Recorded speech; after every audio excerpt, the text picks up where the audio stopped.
Assalamualaikum warahmatullahi wabarakatuh. Perkenalkan, kami mahasiswi dari IAIN Kendari, Program Studi Komunikasi dan Penyiaran Islam Angkatan 2022.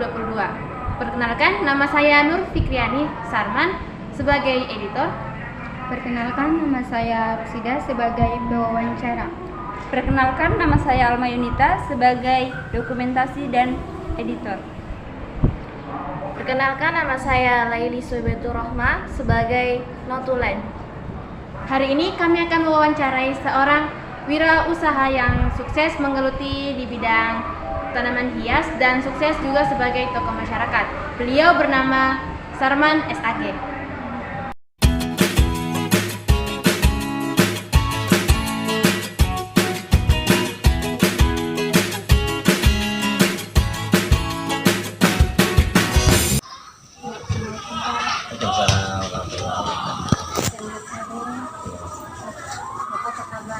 Baik, alhamdulillah.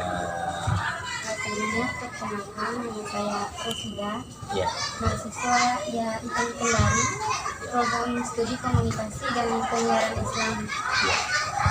Kedatangan saya di sini ingin sedikit mewawancari Bapak terkait profesi yang Bapak geluti. Baiklah, langsung saja saya ingin mewawancara Bapak terkait profesi Bapak sebagai seorang pengusaha tanaman hias. ya.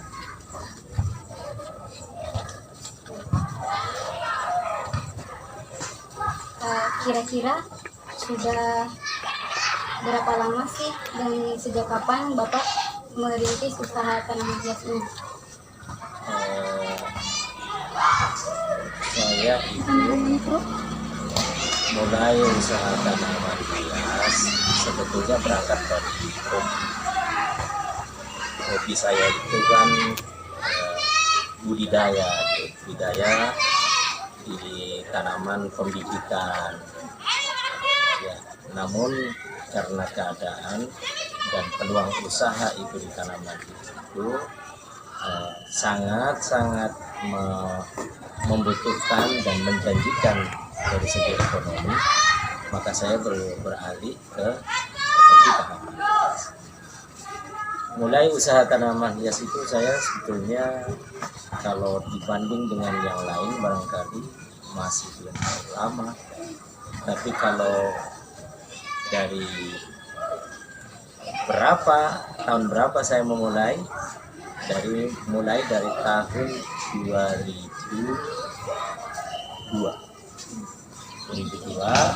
2003 sudah mulai action, dia ikut mengisi di kawasan bisnis di Kalikadia. Di 2003 sudah mulai ya. Di 2003 memang saya belum terlalu serius. Kenapa? Karena saya juga seorang sarjana agama juga. Ya, ingin punya cita-cita mengembangkan atau menyalurkan profesi saya sebagai seorang tenaga pengajar. Namun apa yang buat, karena peluang usaha di tanaman hias itu sangat menjanjikan dari tahun ke tahun, maka di tahun 2007 saya putuskan untuk ikut lagi tes CPNS. Kenapa? Karena sudah ada usaha, digelutilah usaha itu. Ini pasti akan bersambung dengan nanti ya, bersambung dengan pertanyaan ini. Digelutilah itu usaha sampai benar-benar profesi. Jenis usaha mulai saya kemas, mulai dari usaha satu. Yang pertama yang saya harus lakukan sebagai petani yang membudidaya tanaman hias. Kemudian yang kedua, mengemas lagi pas bunga. Pas bunga itu apa? Pot, bikin pot bunga. Itu karya saya sendiri dan saya bisa lakukan. Kemudian jenis yang lain lagi landscape, dekorasi taman, landscape taman ya. Sehingga betul-betul sudah menopang ekonomi keluarga. Sehingga ekonomi di keluarga saya bisa olah karena bisa berinvestasi, bisa kedai tunggal, bisa punya kendaraan profesional, bisa punya kendaraan pribadi, bisa punya tabungan yang lain. Itu dari tanaman hias ya, dari landscape ya, menata taman, sewa-sewa tanaman. Dan yang tidak saya pikirkan ketika itu adalah tanaman hias itu bisa disewakan di perkantoran, di perbankan ya, itu ternyata bisa disewakan. Dan saya mulai menyewakan bunga yang rutin di perkantoran itu tahun 2009. Ya masih sewa-sewa, pakai kendaraan, belum punya kendaraan operasional ketika itu ya, masih pakai sorong, pakai sewa mobil, pakai sewa kendaraan yang lain untuk setiap pengantaran atau pergantian.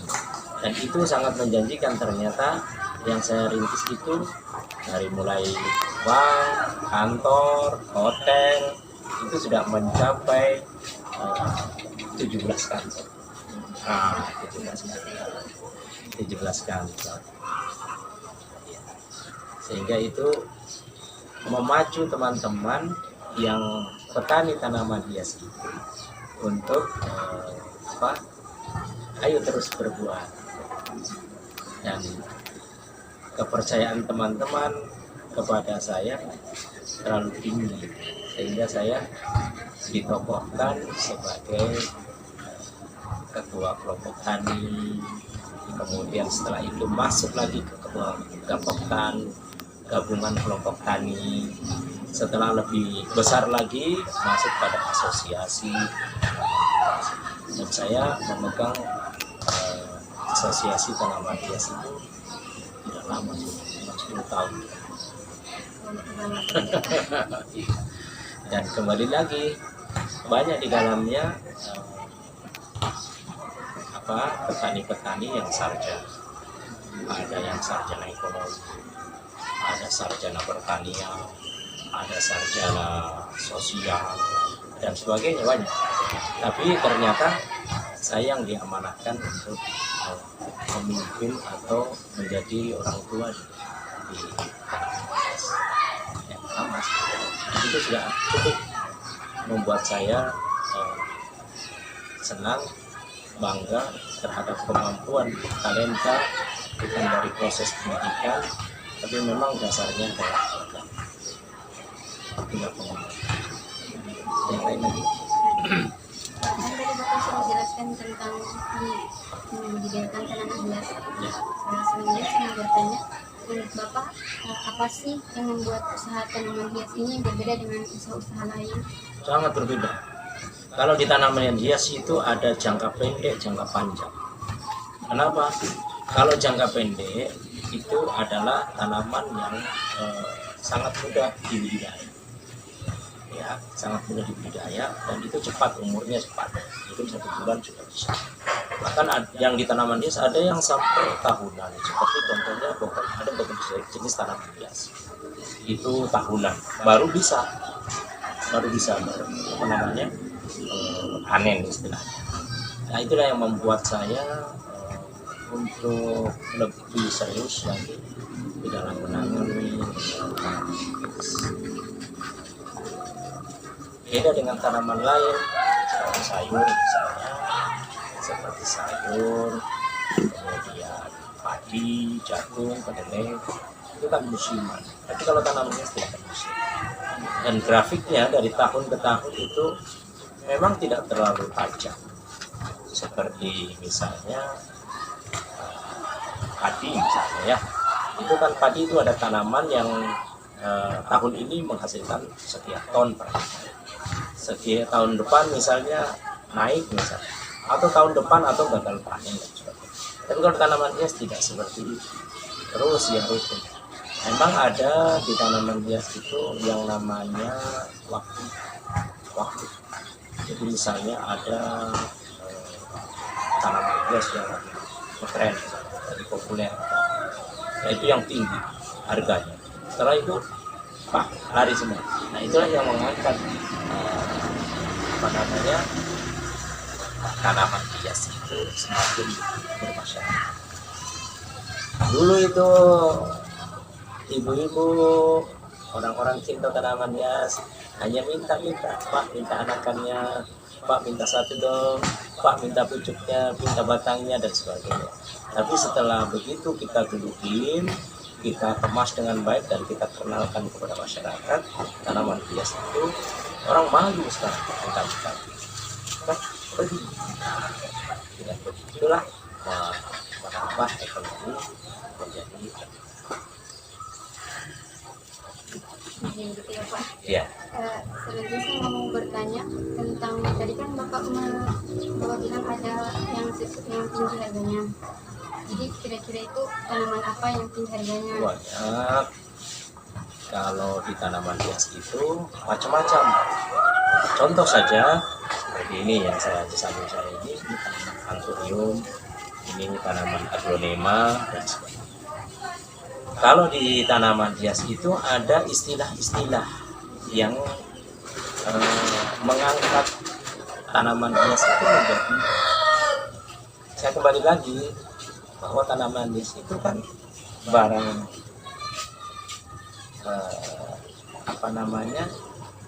barang itu apalagi namanya hias, suka orang gitu kan, dan itu yang membuat orang itu terus memburu. Contoh, orang cinta dengan anthurium karena cintanya berapapun harganya dia beli.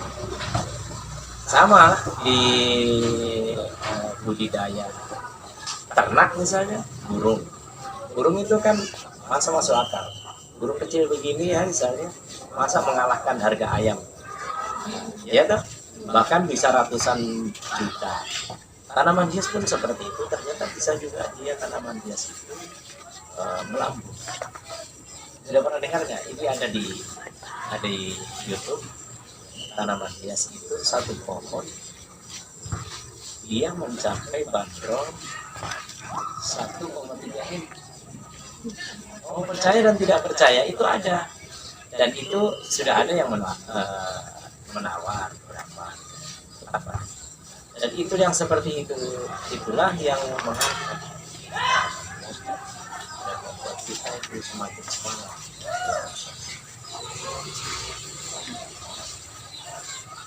Tadi kan berjelaskan harganya Pak. Iya.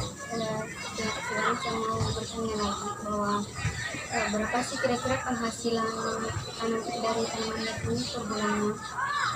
Tidak banyak, tapi cukup. Saya mau sampaikan,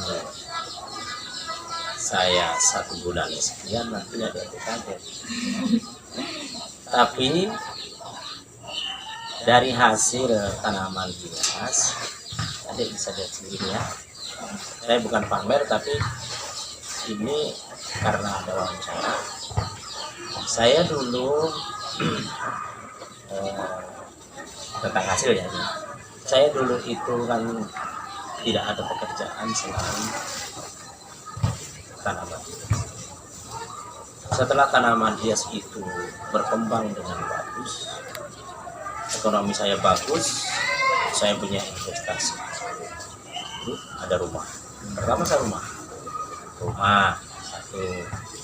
Setelah punya rumah, punya kebun, kan itu tadi. Setelah punya kebun, punya samping tadi ya. Saya punya samping, punya kendaraan sudah pasti. Kemudian saya punya investasi di Konda yang tahun waktunya tidak lama. Bayangkan dari 2002, 2003 aktif. Saya 2014 saya sudah punya investasi di Konda. Saya sudah berangkat dari itu 2014. Saya nggak mau nyampaikan berapa penghasilan saya, karena ternyata di tanaman hias itu tidak bisa seperti pedagang. Kalau pedagang lain kan sembako misalnya, saya setiap bulan Pak dapat 10 juta, saya setiap bulan Pak saya dapat 15 juta. Saya tidak seperti itu ya. Kalau pas ada proyek, ada penanaman, seperti saya baru menanam jalanan Ketoro di pasar itu nggak banyak ya, 50 juta satu bulan. Nah kemudian kalau ditanya berapa satu bulan, nggak bisa seperti itu. Tapi yang pasti saja, saya untuk sekarang di bunga sewa saja saya ada yang tersisa sekarang 12 kantong. Ada yang 500.000, ada yang 1 juta, ada yang 700, ada yang 2 juta, ada yang 5 juta satu bulan. Itu dia. Nah saya mau bilang berapa itu.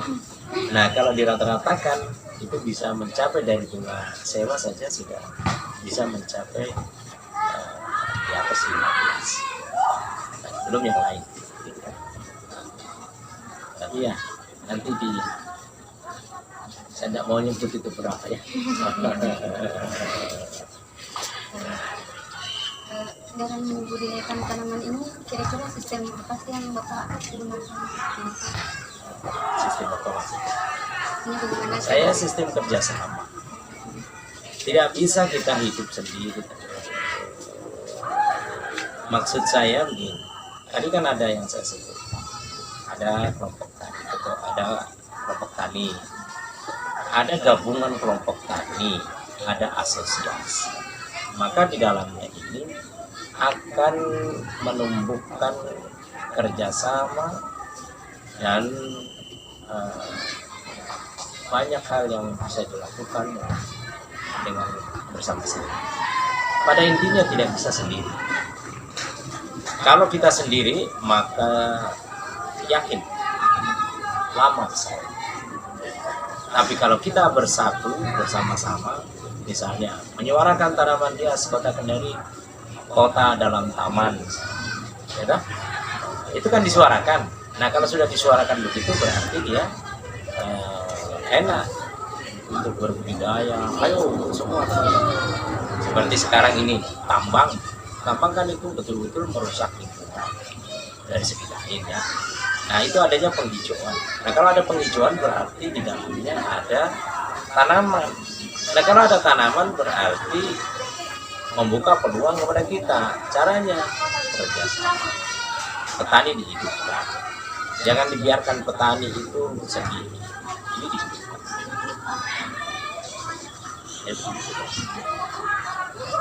Baik. Dalam usaha budidaya ini pasti ada masalah. Jadi bagaimana cara Bapak mengatasi masalah tersebut? Santai saja. Dari tanaman hias sebetulnya itu banyak sekali masalah dari segi keamanan, masalah dari segi budidaya, masalah kelangkaan tanaman hias, banyak masalah. Di dalamnya termasuk permintaan stok yang ada. Misalnya dibutuhkan pohon palem misalnya 1000 pohon, sementara kita punya stok masih dikumpulkan teman-teman tidak ada misalnya kemana? Harus mengirim dari luar kota, dari luar daerah, seperti di Malang misalnya tempatnya tanaman. Nah, dikirim ke sini berarti itu masalah yang besar apa? Permodalan tidak ada.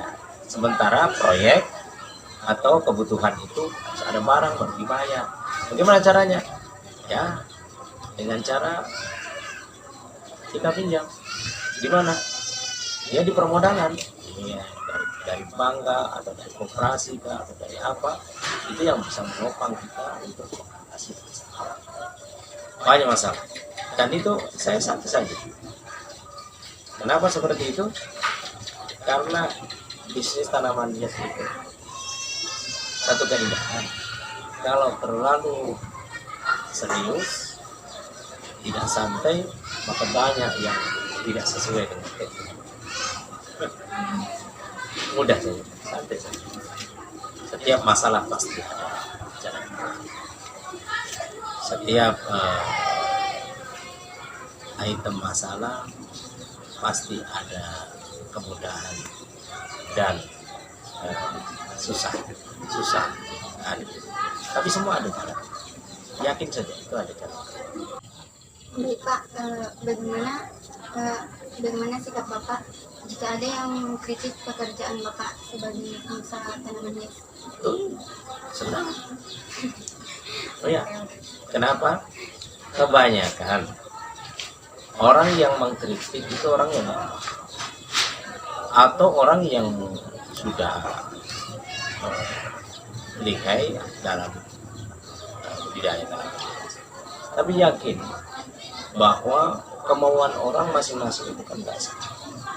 Ada yang mau begini, ada yang mau begitu, ada yang maunya begini. Kita kembali lagi kepada pekerjaan.